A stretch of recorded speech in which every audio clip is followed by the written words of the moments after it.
All right. Hi, Stephanie. Hey, Mary. How are you? I'm doing well. How are you? Great, thanks. All right, I'm going to introduce you all to Stephanie. Stephanie is a San Antonio-based senior public policy professional working at the intersection of heritage and sustainability. She's currently a senior specialist with the City of San Antonio Office of Historic Preservation, where she leads the Rehabber Club program and serves as a lead case manager for the city's Historic and Design Review Commission. She is the project manager for the city's Deconstruction and Salvage Policy Initiative, which aims to maximize material salvage from older structures while achieving key sustainability and waste diversion goals. And in addition to her role with the city, Stephanie serves on the board of the Power Preservation Foundation, the Reuse Council, the State of Texas Alliance for Recycling, and the National Board of Build Reuse. She also holds an MS in Historic Preservation from the University of Texas at Austin and a BS in Interior Architecture from the University of Wisconsin-Madison. So please join me in welcoming Stephanie Phillips. Thank you, Mary. Grab my screen here. And I have to give a shout out to my peer and friend, Sean. I feel like we're on a speaking circuit right now, which is like the very best place to be because Portland has been such an asset in getting us to where we are today. So can everyone see this? Does this look good? Yes. All right, great. So as Mary mentioned, my name is Stephanie, and I'm so excited to be here with you all today to share our ongoing deconstruction and salvage policy initiative here in San Antonio. My presentation will focus on deconstruction from a municipality perspective, just like Sean, specifically through policy partnerships, community engagement, and the implementation of other tools. So you'll hear kind of about where we've started, where we're going, as well as some of the differences between Portland's effort, as well as some similarities, and then kind of exactly where we're at this point right now, which is really, really promising. I'm going to speak some things into the universe at the end of this presentation, and hopefully I don't jinx that. So stay tuned. Okay, let's start with our catalysts for why deconstruction got on the radar of our city in the first place. As you can see, this slide is appropriately titled Business as Usual. Demolition is pervasive across the country, which you all know, that's why we're all here today. And it's really no different in San Antonio. These photos were both taken in San Antonio just last year. The one on the left is a commercial structure with dust just blowing around freely. And the photo on the right is a residential demolition, specifically of a rear garage or accessory structure in one of our older legacy neighborhoods near downtown. In fact, it's just a block or so away from my own house. And I share these photos because they capture what we're hearing from our community as a concern. So as you saw, I work for the city's Office of Historic Preservation. We are a standalone city department. We report directly to the city manager. We are not nestled within a development services department or a planning department or a zoning department. It is very unique amongst preservation offices across the country. So we have a lot of autonomy. But over the past several decades, you'll hear that later, we've built kind of this capacity of like a leader within our community, not only in historic preservation, but also sustainable policies and development policies and other ways to create kind of resilient, walkable, healthy communities. And from a city department, you might expect that preservation engaging in discussions around deconstruction is kind of weird. But for us, it makes perfect sense for a lot of reasons, because our office, like I mentioned, we're involved in design review. We also have the unique charge of reviewing every single demolition request in the entire city and signing off on it, even if it's not designated. So we will approve demolitions weekly of McDonald's or gas stations or structures that were built 3 years ago. So we've established kind of this unique relationship with not only general contractors that are pulling permits to repair buildings, but also demolition contractors. And as Sean mentioned, not only is demolition a really terrible environmental practice, but it can also be really violent and almost fracturing for communities. I feel like that's something that resonates with preservation professionals because we're intimately engaged with communities that have an emotional attachment to physical spaces, including buildings. And for a lot of people, demolition is really personal. And for years, even before deconstruction was on our radar, we had community members coming to us demanding that something change with demolition. They wanted access to the materials if a building couldn't be saved. They wanted the buildings that they cared about to be treated respectfully at the end of their life. They wanted more inclusion in the process. It wasn't just save the building or not.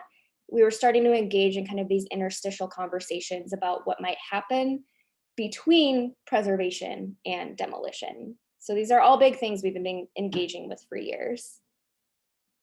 And I want to anchor today's topic in a broader space. The model for how we build today is overwhelmingly linear, meaning natural resources are extracted, processed, transported, and integrated into buildings. The buildings are then used until their end of their perceived useful life, and then demolished with heavy machinery, their materials crushed and sent to landfills. And I really love this graphic because it begins making somewhat invisible aspects of the construction chain, like the extraction of materials and the landfilling of those materials, more visible. And promisingly, the building industry as a whole is moving towards an overarching building ethic that prioritizes reuse of existing buildings and their materials in order to combat climate change. So this graphic asks, what would we do with these building products if the landfill did not exist? Which I think is a really great question as we move forward. So in response, why we're here today, deconstruction is starting to become elevated as a more ideal practice across the country and across the world. So again, more photos directly from San Antonio. On the left is a site immediately after traditional demolition. This was a formerly 1925 craftsman structure just outside of a historic district. And that's in contrast to a deconstruction in progress on the right. And the deconstruction of the building on the right, which was a two-story, 3,500 square foot structure, diverted 95% of materials for reuse. And a large majority of those, I don't have this specific number, but like the flooring, some of the siding, some of the structural materials, the flooring especially just went right around the corner to a house that was building an addition to be used as the flooring in that structure. So it wasn't, upcycled or repurposed, it was used for its actual purpose right around the corner. And we want more of that, right? We want to see more deconstruction happening. So San Antonio is the first major city in the United States to be pursuing a deconstruction policy from a historic preservation lens. As you can see via our demolition data, in San Antonio, we're the 7th largest city in the country. We average around 450 demolitions a year. And I don't have our most current numbers there, but construction has not slowed whatsoever in San Antonio in the past year and a half. Preliminary data from the past 6 months or so, we are trending close to 600 demolitions. And that includes all building types, residential, commercial, as well as rear accessory structures like garages. So we received direction from our city council way back in 2017 to explore a deconstruction policy, in part due to the community concerns that I just mentioned about demolition activity. And I included this heat map because those outlines that you see, the polygons are historic districts in orange. We have 32 historic districts and neighborhood conservation districts in green.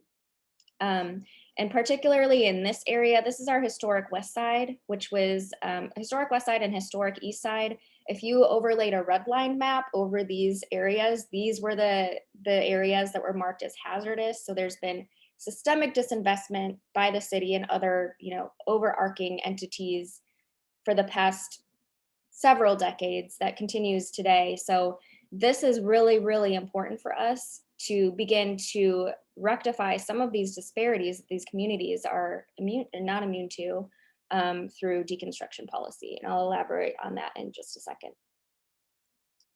So similar to Portland, since mid-2018, we have been working with a deconstruction advisory committee comprised of a diverse set of key stakeholders you can see on the right. So with their expertise, the committee has helped us identify several items to address as part of our policy. And an early outcome of the committee was the graphic on the left, which I continually use because it's really effective. It indicates 6 interwoven policy aspects that deconstruction touches or addresses in San Antonio. Some of these are really, really broad, like sustainability, environment, and waste reduction.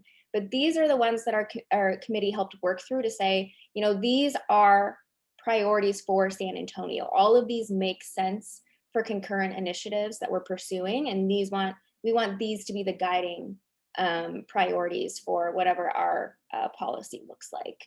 It's really tempting to copy and paste Portland's amazing policy, but that is just not the right thing to do because every city is unique and completely different. So we want to make sure that we're creating something and taking the time to build policies and incentives and programs that will last forever in San Antonio.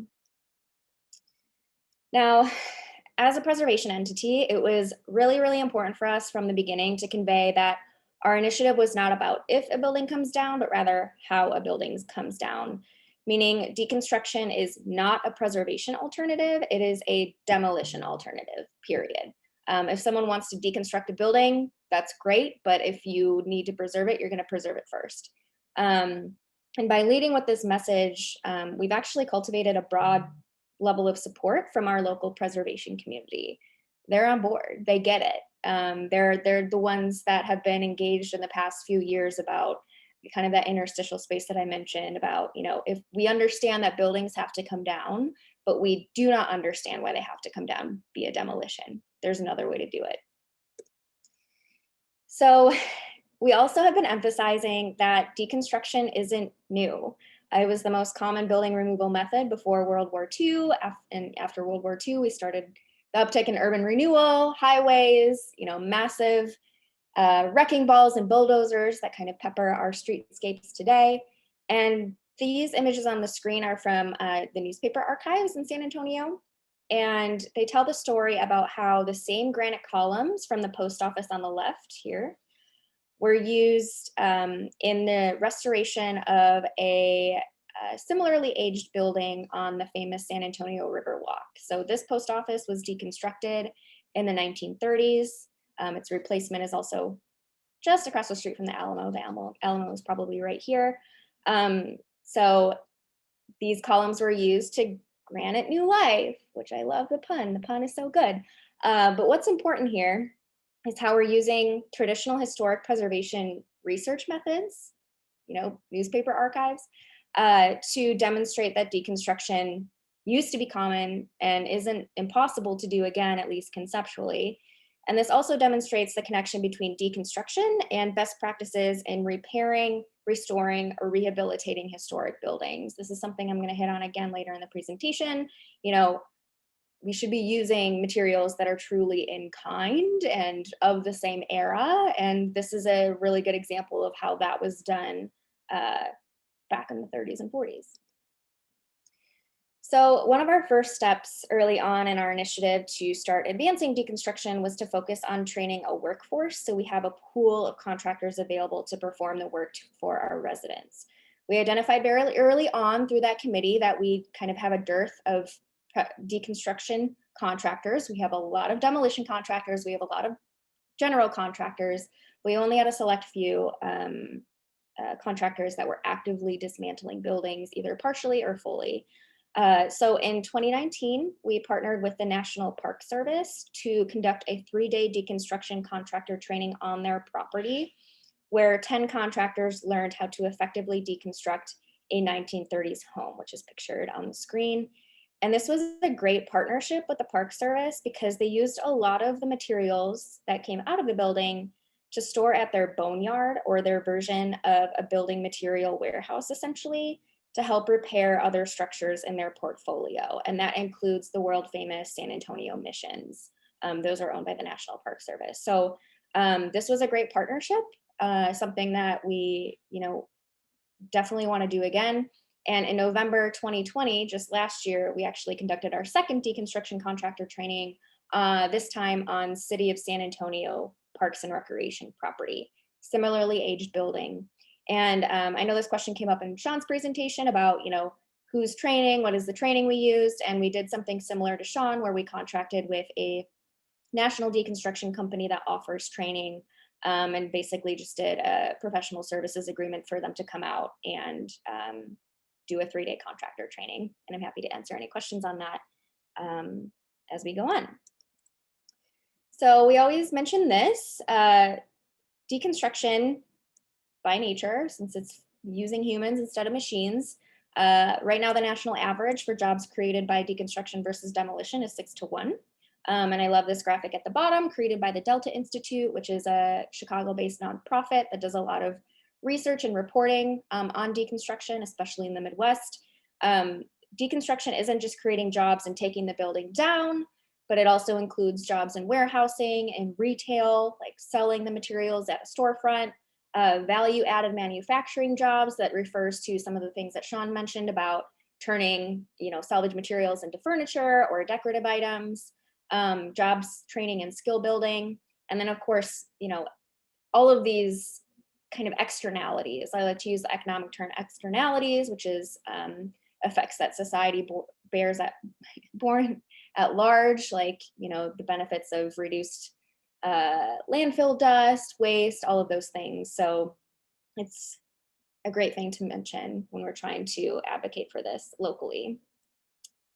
And another really important step that we've been doing and continue to do even in the pandemic is robust community engagement efforts. And for us, kind of the big buckets that includes are community events, neighborhood association meetings, and public input meetings. So a big thing with neighborhood association meetings, like I called it a neighborhood association tour. We intentionally, proactively reached out to all of our historic district neighborhood associations, all of our neighborhood conservation district neighborhood associations, and all of the ones that had a large swath of historic building stock this might most immediately impact, and requested to be on their upcoming agenda, and gave a spiel about where we were at the time to get them thinking about it. People don't know how to talk about deconstruction if they don't know it exists. It's still kind of a new thing. So we really wanted to get on people's radar and answer questions as best we could, as early as we could. So I'm going to share one of my favorite public engagement events. Like, I will never not share this because it's amazing to me.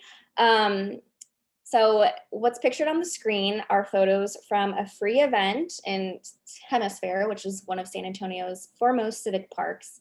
And the event was called Solarfest, and this was back in November 2019.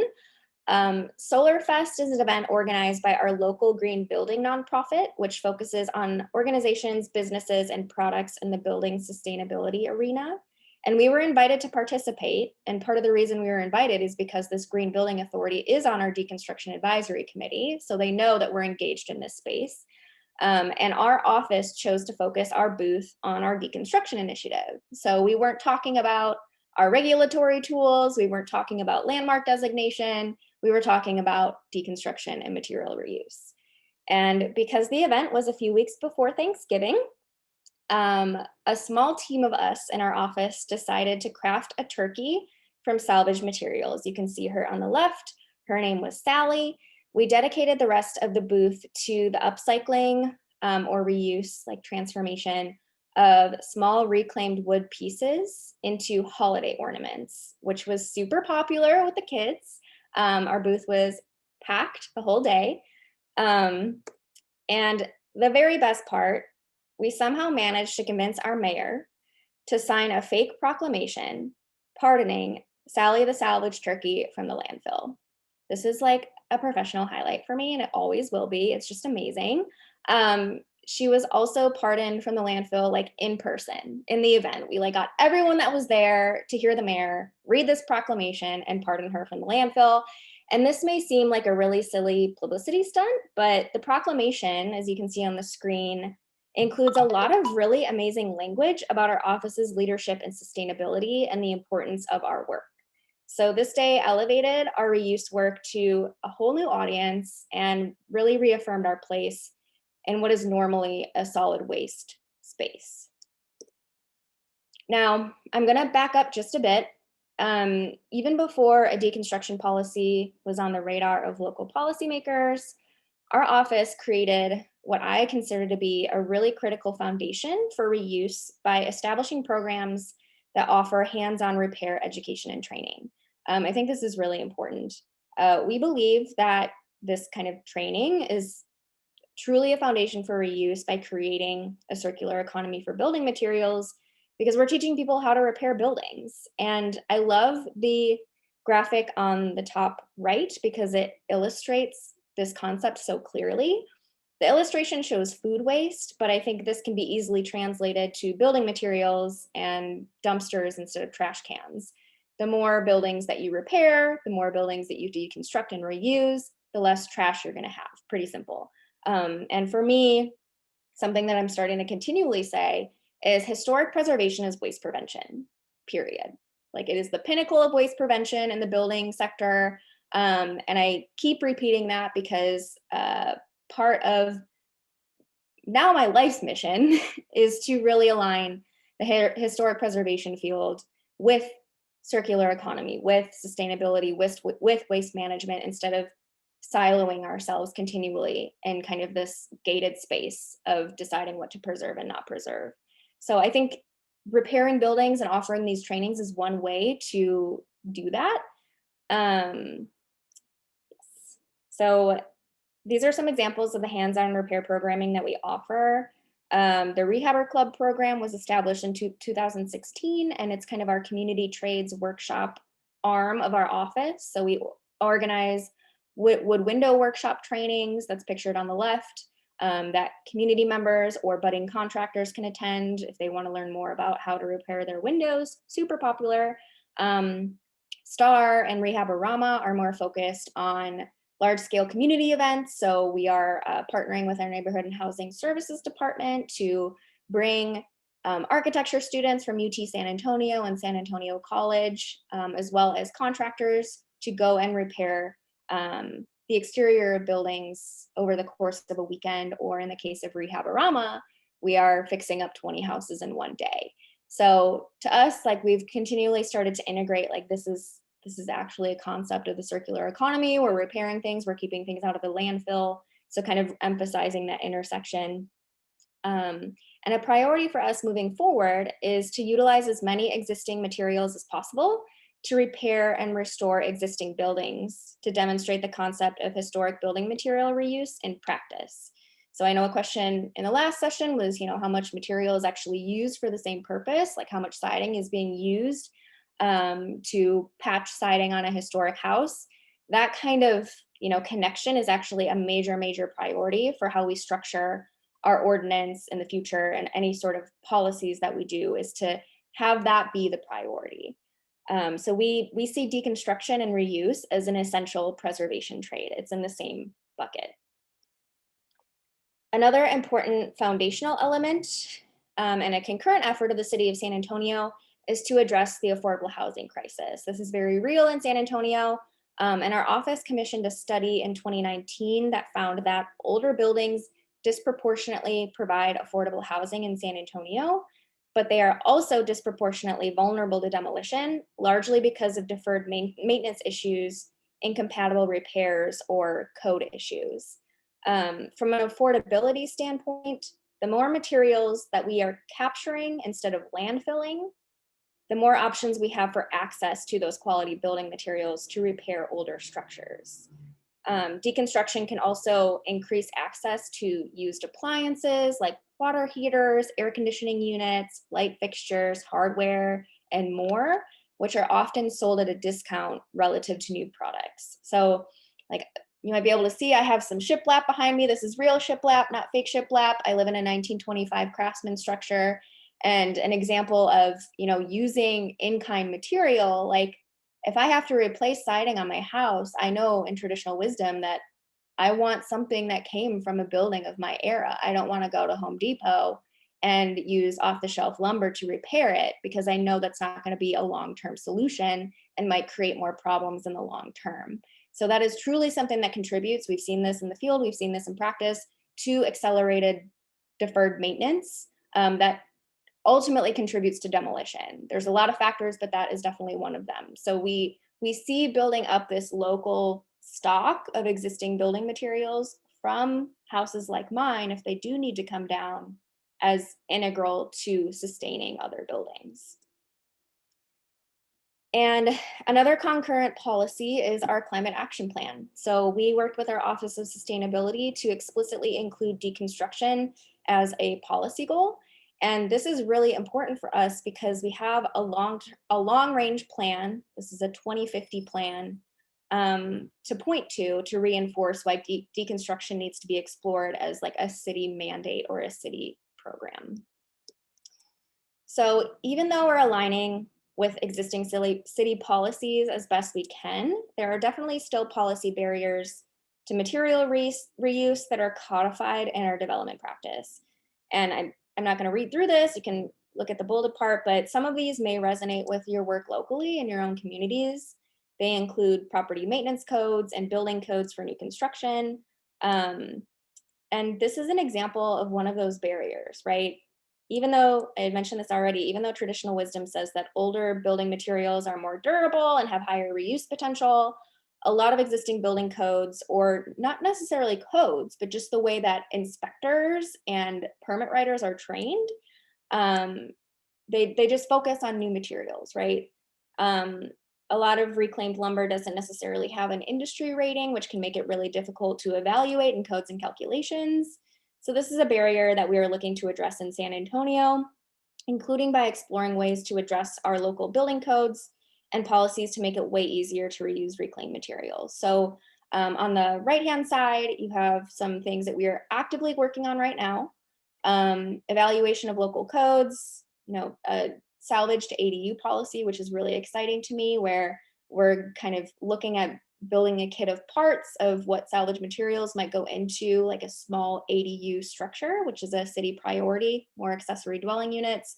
So working with the local design community to create almost like Sears kit houses in the 21st century for really small scale residential buildings that can be built in the back of properties and be like easily approved at the permit counter because they've already been vetted. So that's something that we're looking to do in the future. And then one big priority for us right now is to amend the city's demolition contract. Most cities have this. They're gonna have a contract with a demolition company to do emergency demolitions like code issue properties, fires, things like that. And we think the city should be leading by example. So we want to amend that immediately. Let's see. And the last thing I want to mention is from the beginning, our ordinance or our initiative has had the end goal of implementing a deconstruction ordinance, like you heard about in Portland. We're still moving forward to that as being a key goal for us. We want to mandate that if a building of a certain type or age was approved for demolition, we want to require that it be deconstructed instead.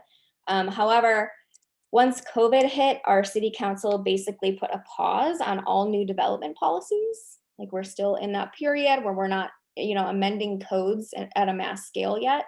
But as you can see on the right-hand side, it hasn't slowed us down. We want to keep moving. We want to keep advancing this in our community. So one of those ways that isn't like a mandate focus, but is a way to keep pushing forward is grants and studies. So we were really excited. We applied for grant funding from the Texas Commission on Environmental Quality, which is a state agency focused on, landfills, anything environmental. And we received funding to do a deconstruction strategic plan, which was published in February of this year. And I can drop a link to the chat once this is over. This was really exciting as a preservation office to get grant funding specifically for a solid waste management project. Definitely got a few confused looks when I was trying to advocate for the committee to approve our project. A lot of misconceptions. Historic preservation is a loaded term, as I'm sure all of you know, but we got this funding and this study is fantastic. And it's been such a great tool for us moving forward for how we're structuring all of the things that we want to pursue. And I'm just going to leave these stats from the report on the screen. Early on in our policy effort, like back in 2018, we were referring to a lot of concepts like anecdotally, meaning we knew demolition was throwing away materials that have actual monetary value in our local reuse marketplace, but we didn't have like hard data for that. But now we do. And this is so important for us because we're able to communicate the tangible economic and environmental benefits to the community and local decision makers using like hard numbers instead of just saying this is bad, right? So these are some of my favorites. I mean, they're not my favorites because it's terrible, but it really paints a clear picture onto why this is such an important thing to be discussing right now. And we also received a grant from that same funding source to create a series of videos. And one of them is called The Story of Two Homes. It's an animation. It's a short overview of what deconstruction is compared to demolition. And we were so eager to create it because the language that we used was very intentional. It's very preservation forward. I think a myth that we've dispelled, at least locally, is that advocating for deconstruction and advocating for preservation are not mutually exclusive. They are intersecting in a lot of ways. They go hand in hand. And this is also something I'll drop in the chat in just a bit, the link to the video.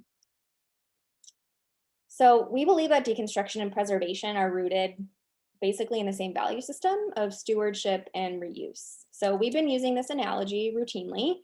Like an organ donor, a structure may have reached the end of its life, but its parts and pieces could help extend the lives of dozens of other historic structures. So this is the thing that is guiding all of our work. Like, this is what we believe, and we want to make it happen in practice. Okay, zooming way back out to preservation theory.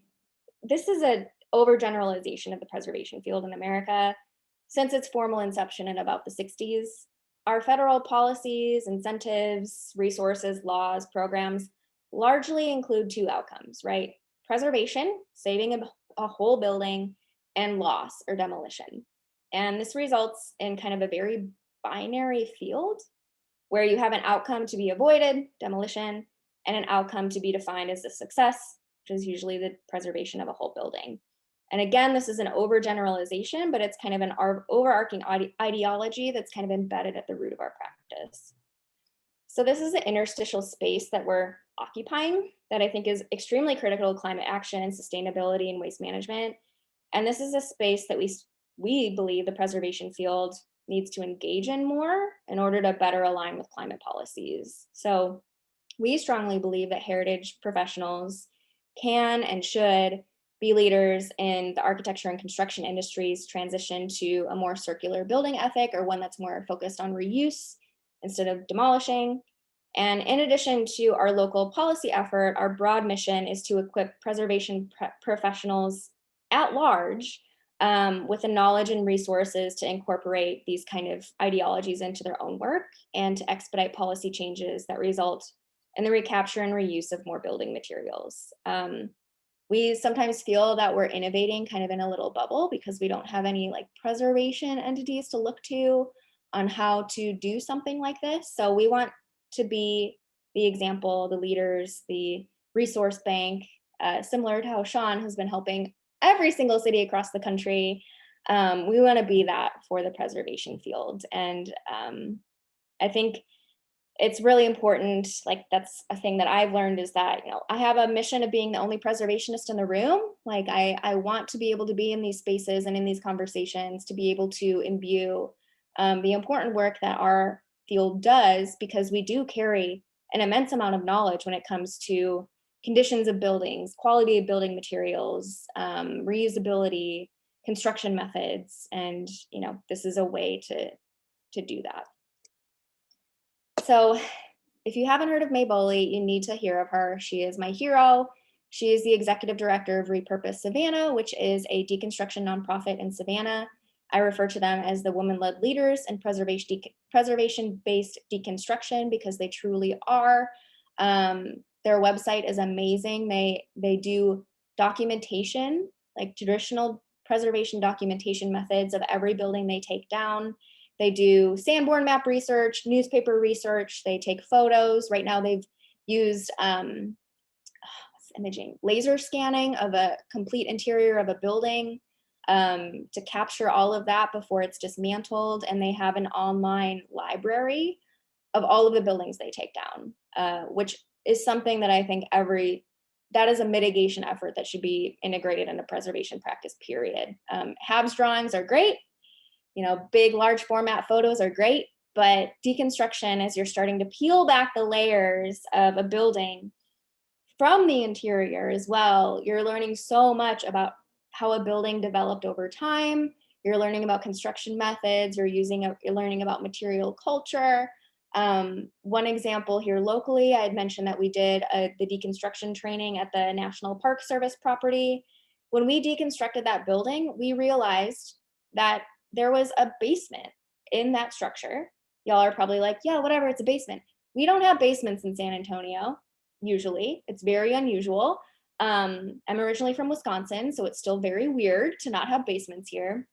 But the entire basement was filled with alcohol bottles. And from traditional research, we knew that there used to be like a saloon around the corner. We're like doing this active research as we're dismantling the building that was nationally registered listed, and had no idea that this probably functioned as, a secret bar during Prohibition. And that would not have happened if the building was just leveled by a bulldozer.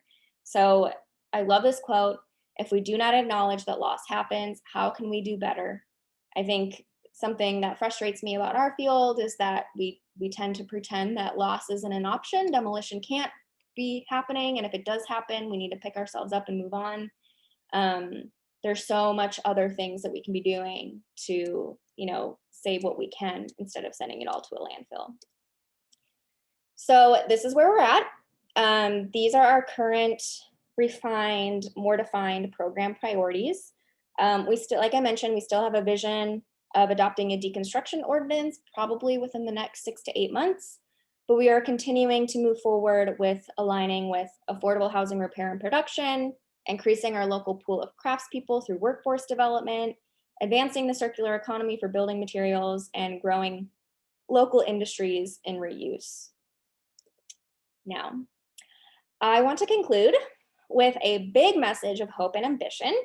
We are so close to realizing the creation of what we are calling a reuse innovation hub, or a centralized physical space that not only is a place to drop off and purchase reclaimed materials, but also houses our growing Living Heritage Trades Academy and workforce programs for repair, as well as an innovation space to create new building materials from salvage materials. So you heard Sean mention how in Portland there are people taking, reclaimed lumber and milling them into glulam beams. That's what we're thinking of. We're talking with our local university about that. So this is where we're at. These are talks that are happening. And these are some graphics and language from our pitch document that we've been shopping around. What we are aiming to support is what would be the first regional circular economy hub in Texas. It's really an untapped market in terms of the 4 big cities in Texas. Dallas is a big business hub, Austin is a tech hub, Houston is an oil and gas hub. We think San Antonio is the perfect place for this kind of reuse industry to thrive. And the most magical part about all of this is that reuse is central to San Antonio because of our strong historic preservation ethic. That is absolutely a factor. It all goes back to those foundations of focusing on repair as a form of reinvestment and community stewardship.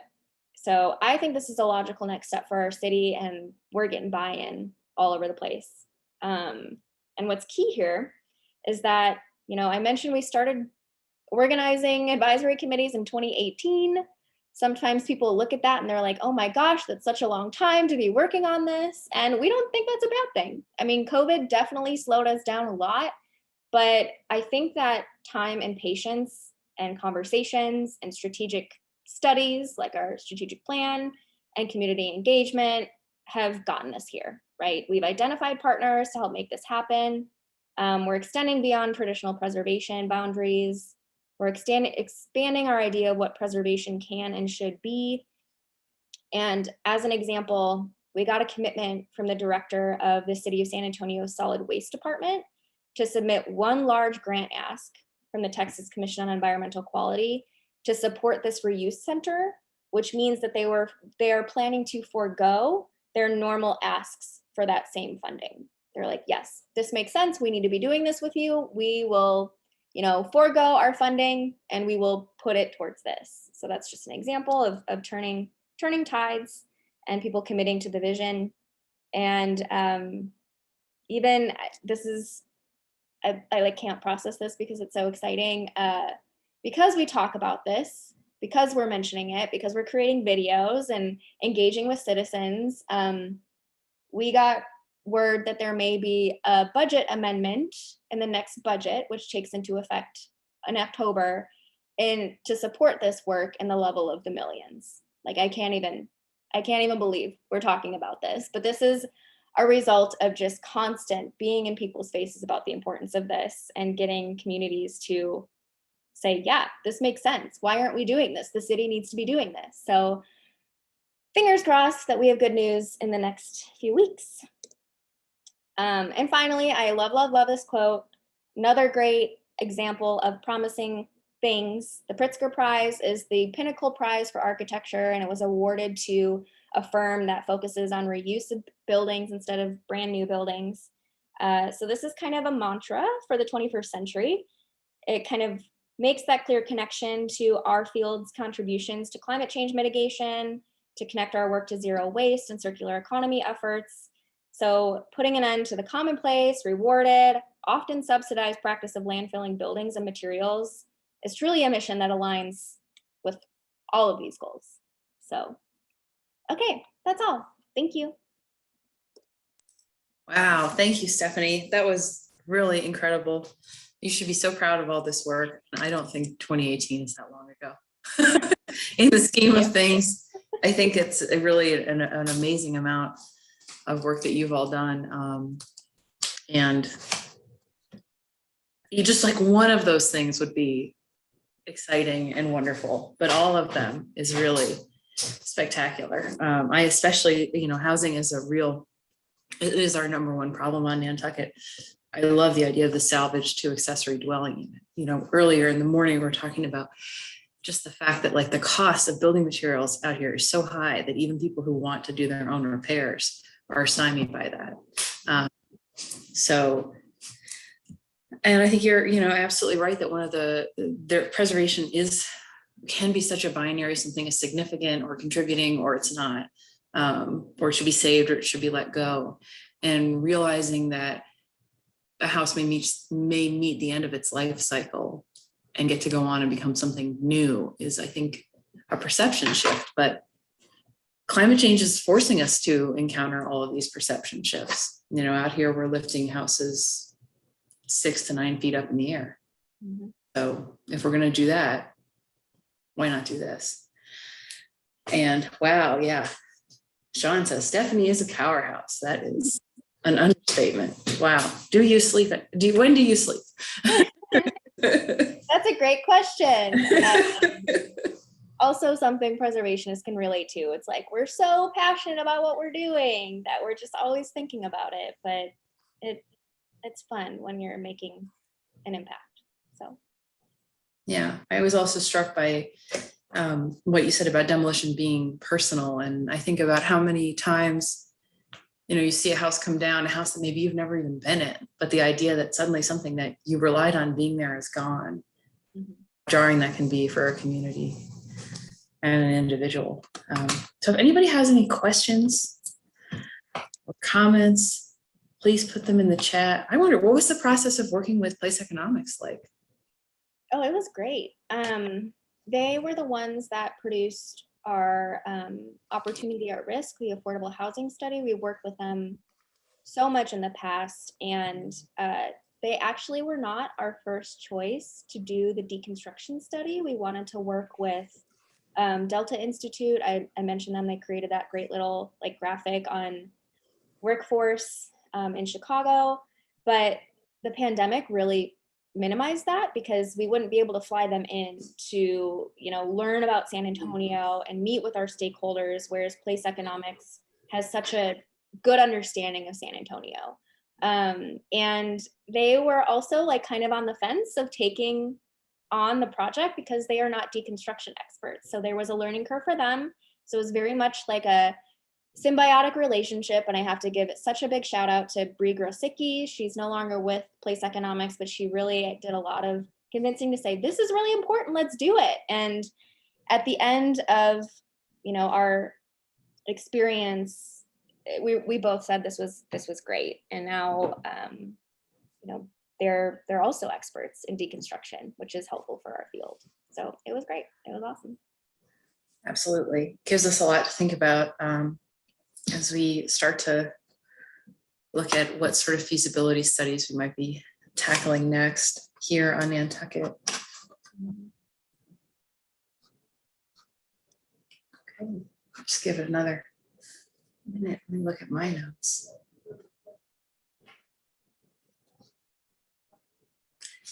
What has been the process of consensus building behind this? Oh, that's a great question. I always say that, like, I like to refer to our kind of foundation of engagement in the community. That's why it's important to mention like our workshops and our trades education, because we've been doing that for over a decade, and it's gotten to the point where like the amount of people that we engage has become a budget metric. So we have 20 staff members in the Office of Historic Preservation. That's huge. And part of that is because we do things that aren't actually in our budget, but we just know we need to do to create that influence and that identity in the community.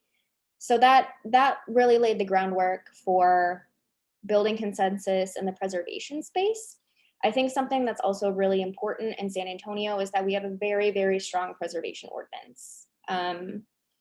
I see a lot of preservation professionals kind of shying away from deconstruction because it's perceived, right, as an enemy to preservation, when in reality, it's not deconstruction that's tearing down those buildings, it's the lack of protections afforded to them.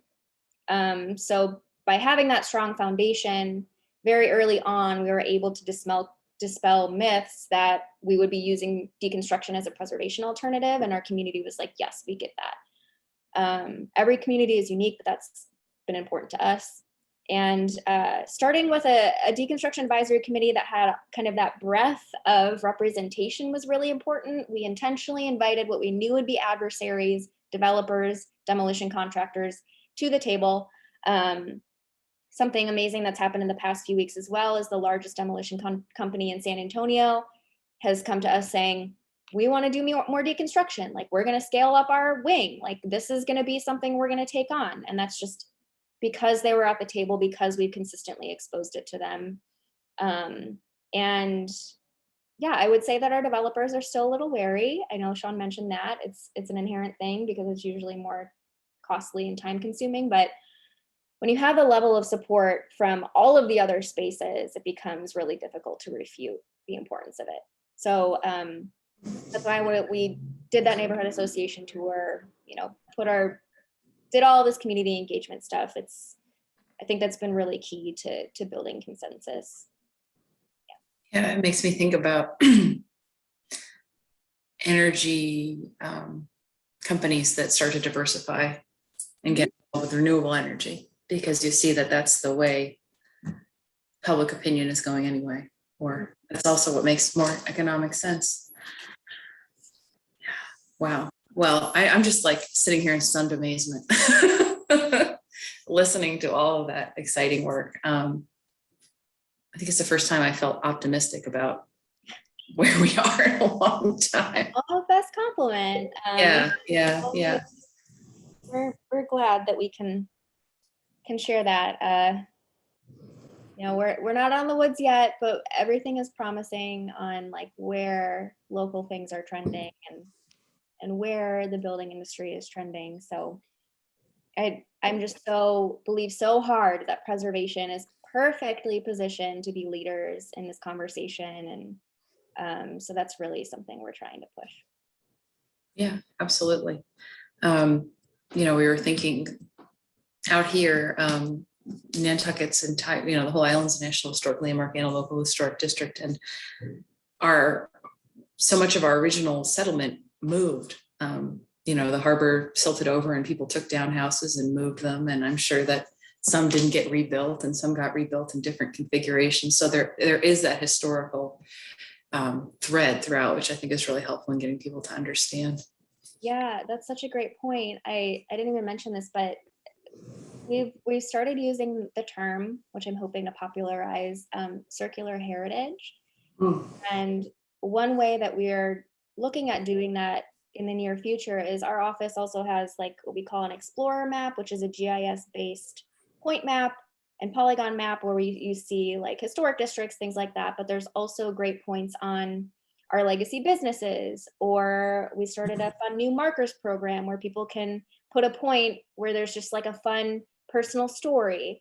And we're moving to create a point for circular heritage to document that exact kind of behavior, dismantling and rebuilding over time, using salvage materials like that newspaper example I said, relocation of houses in the city. Like we want to start documenting that so we can start, making that be part of the conversation of what preservation and heritage and, human behavior looks like in the urban space. So yeah, I think that's a really great point of this is something that people did and continue to do. So I think we'll all have to take I can see a field trip to San Antonio and then maybe a road trip up to Portland at some point.